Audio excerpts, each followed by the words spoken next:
Citing with APA.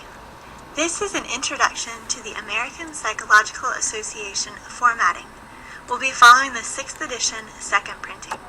You can find lots more detail at bethelu.libguides.com/APA101. So first of all, why cite? You may be wondering why your teacher is forcing you to use APA citations. Well, first of all, you've got to give credit to the author for their ideas. If you read something really interesting online and you want to include it in your paper, you have to give credit to the person who came up with the idea in the first place. That means that whether you quote or paraphrase the idea, you need to cite it. It's also how you avoid plagiarism, which is very important. Next, of course, you need to know how to cite. The format of your citation is based on where you found the information. If you found a great quote in a journal article, you would cite that differently than how you would cite a great quote from a book or a website. When you use APA, you'll be citing in text as well as including a reference list or reference information at the end of your online VCamp post. Here's a picture of the difference between an in-text citation and the reference list.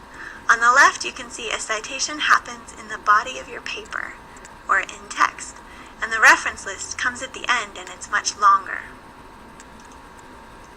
Think of it like going to the movie theater. When you're at the movie, you wouldn't want to interrupt it by giving a long story about what Cindy said. You would just lean over and say, "After the movie, I'll tell you what Cindy said." It's the same thing with an in-text citation. You don't want to interrupt the flow of your paper by giving a long reference. You'll just say something brief, like the author's last name and the year. And that alerts the reader to look at the end of your paper and see the full reference. The full reference is all the details. It's kind of like sitting down for coffee and telling the whole story with your friends. Let me show you some examples. Now I'm going to go through 3 or 4 examples. You can pause the video at any time, but please know that all these details are available at bethelu.libguides.com/APA101. One source that our students use a lot are online textbooks. Now there are many different kinds of textbooks. It could be this online type or it could be in print. It may have one author or it could have 6 authors. So let's just take this one as an example. If you found something interesting in your online textbook with one author, an in-text citation would be parentheses, author's last name, comma, year, end parentheses. Now if you wanted to include a quote in your paper, you would add the page number at the end of that paraphrase citation. And as you can see, the reference is much longer. Here's an example. Say your textbook was Understanding American Business Jargon. You would include the author's last name, which is Folsom, comma, 1997, which is when the book was written. And as you can see, the reference is much longer. It explains where you found the book and that it was the 2nd edition. Another source that our students use a lot are online journal articles. This is an example of an online journal article with 2 authors. For the in-text citation, you would say parentheses, author's last name, then an ampersand, the 2nd author's last name, comma, year, and parentheses. And as you can see, the reference is a lot longer. It includes the journal title, the volume, the issue, the page number, etc. Please know that if you pull an article from EBSCO or any one of the online library databases, it will format the reference for you. This is a huge way of saving time.